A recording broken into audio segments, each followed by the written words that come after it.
कहीं बिंदुओं पर मिलेंगे, क्योंकि इधर हम जानते हैं इधर प्लस इन्फिनिटी तक गए हैं नंबर और इधर माइनस इन्फिनिटी तक, तो कहीं ना कहीं इन बिंदुओं पर नंबर मिलेंगे हमें।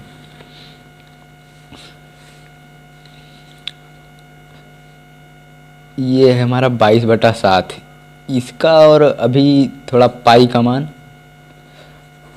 पाई का मान ही तो है ना 22/7 या 3.14। अभी इस पे बात होगी। अब हमारा आता है काल्पनिक नंबर। काल्पनिक नंबर जिसकी केवल कल्पना किया जा सके, कल्पना मात्र की। जैसे हम कहें कि मान लो ये लाइन हम खींच दिए, हाँ तो मान लो खींच दिए, जिसकी एक कल्पना ही, ना कि वो रियलिटी में है, ना उसे कहीं बिंदुओं पर प्रदर्शित किया जा सके, कहीं दर्शाया जा सके, हाँ उसकी एक इमेजिनेशन केवल कल्पना मात्र की ही हो सके, उसे काल्पनिक नंबर कहते हैं। जैसे 2 का स्क्वायर 4 आया है, -2 का स्क्वायर भी क्या आएगा, 4 ही आएगा ना। ऐसे √9 का स्क्वायर +-3, और ऐसे -9 का स्क्वायर। तो इसके लिए हम क्या करते हैं, -9 का, अब √9 का तो हम आसानी से निकाल लेते हैं, लेकिन अब -9 का कैसे निकालें। तो इसके लिए हम ये करते हैं कि रूट में ऐसे लिखकर -1। तो इसका तो हम निकाल लेंगे, √9 का अब आसानी से निकाल लेंगे, क्योंकि यहाँ भी निकाले हैं, तो इसका हो जाएगा 3। अब हम -1 का नहीं जानते हैं, तो -1 का आई से लिखते हैं, -1 को आई से, आई यानी √-1 का होता है आई। आई में से होता है आयोटा, ग्रीक भाषा का ये वर्ड है आयोटा, आयोटा।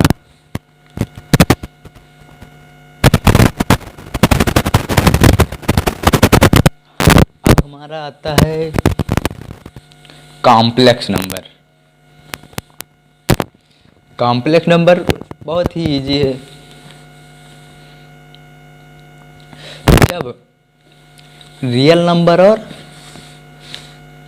इमेजिनरी नंबर दोनों का आपस में योग हो जाता है, तो उसे हम कॉम्प्लेक्स नंबर कहते हैं, यानी पॉजिटिव नो, यानी वास्तविक संख्या प्लस काल्पनिक संख्या। जैसे इसे हम a+ib के रूप में ज़्यादा सामान्य का मानक रूप है।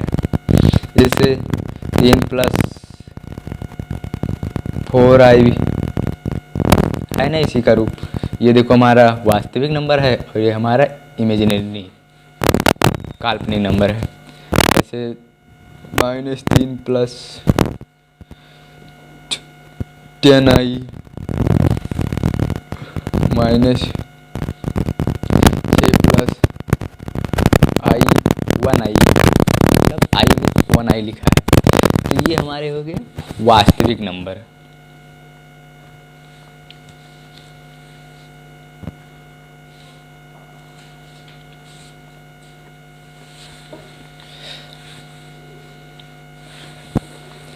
फिर से दोबारा समझ लीजिए, रियल नंबर उन्हें कहते हैं जिन्हें हम बिंदुओं पर प्रकट कर सकें।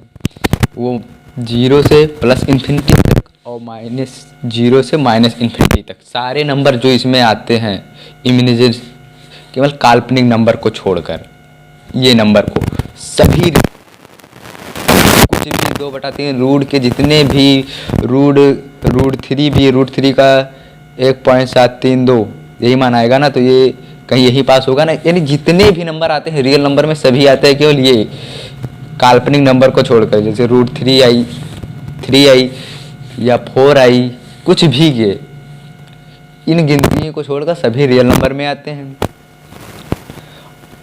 और कॉम्प्लेक्स नंबर उसे कहते हैं जो रियल नंबर और इमेजिनरी नंबर दोनों से के योग से बनते हैं, उसे कॉम्प्लेक्स नंबर कहते हैं। अब हम आगे देखते हैं।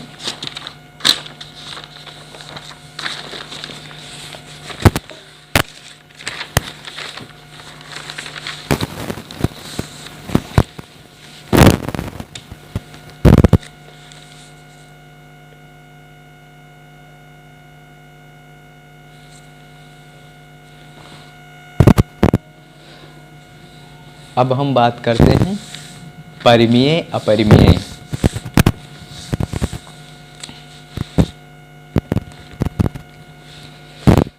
परिमेय अपरिमेय।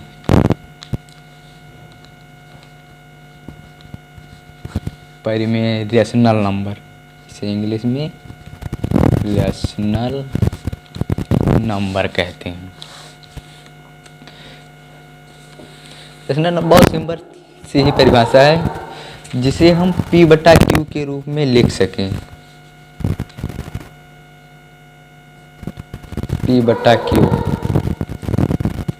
के रूप में लिख सके, जहाँ P और Q कहाँ के नंबर हों, वो हमारे हों पूर्णांक के। पूर्णांक यानी PQ बिलोंग इंटीजर, पूर्णांक के। I मीन्स इंटीजर, इंटीजर पूर्णांक के। और Q is not equal to 0, यानी हम इसे कहते हैं जिन संख्याओं को P बटा Q के रूप में लिख सकें और हमारा Q 0 ना हो, यानी हर जो हो वो 0 ना हो। जैसे 22 बटा 7, 13 बटा 4, ये सभी हमारे परिमेय संख्या हैं। पूर्णांक अभी शायद नहीं जानते होंगे, चलो थोड़ा सा बता देते हैं। पूर्णांक जिसमें पूर्ण अंक हो, जैसे रियल नंबर में थे कि रूट 22 बटा 7 सभी आते थे पूर्णांक में, 0 से इन्फिनिटिव, प्लस इन्फिनिटिव और माइनस इन्फिनिटिव तक के सभी नंबर आते हैं। लेकिन इसमें भिन्न वाली गिनती पूर्ण अंक आते हैं।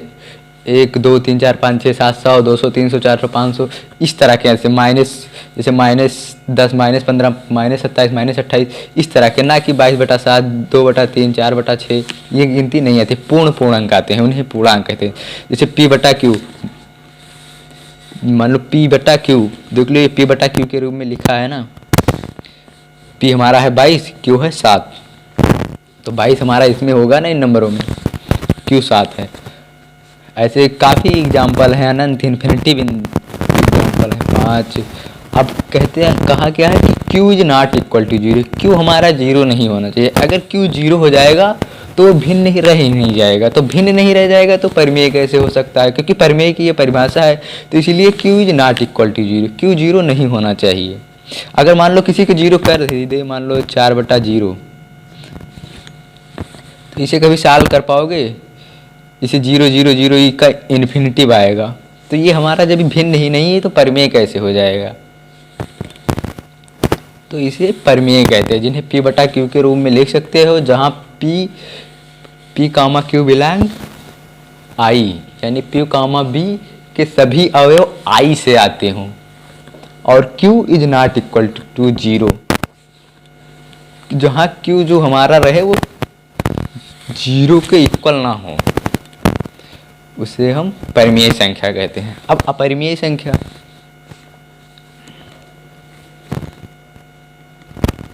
अपरिमेय संख्या इसे कहते हैं इरेशनल नंबर। इरेशनल नंबर, अपरिमेय संख्या। अपरिमेय संख्या को सरल भाषा में ही जान लीजिए, जिसका वर्गमूल, घनमूल, चतुर्थमूल, 5 मूल, 10 मूल, जितने मूल हों उनका आसानी से वर्गमूल, घनमूल, चतुर्थमूल ना निकले, जिनके आसानी से मान ना प्राप्त कर सकें, उन्हें हम अपरिमेय संख्या कहते हैं। जैसे एग्जाम्पल, √3, √7, √15, इनका वर्गमूल निकाल सकते हो। अभी कोई इनसे कहे कि इनका घनमूल निकाल सकते हो, पता लगे कि इसका घनमूलवा वर्गमूलवा ही निकालने में बड़ा इजी हो। निकलेगा कहीं निकलेगा नहीं, लेकिन बहुत टाइम लगेगा, बहुत दिमाग लगेगा। तो इन्हें हम अपरिमेय संख्या में ले लेते हैं। अब जैसे अभी इन्हें जैसे कोई कहे 25, इसका वर्गमूल निकालो, तुरंत निकाल दोगे 5 होगा। अगर इसका कोई जैसे 8 है, इसका कोई कहे घनमूल निकालो, तुरंत कर दोगे 2 होगा। ऐसे बहुत एग्जाम्पल है। जैसे 16 का कह दे कोई वर्गमूल 4 होगा ऐसे। तो ये हमारे अपरिमेय नहीं है।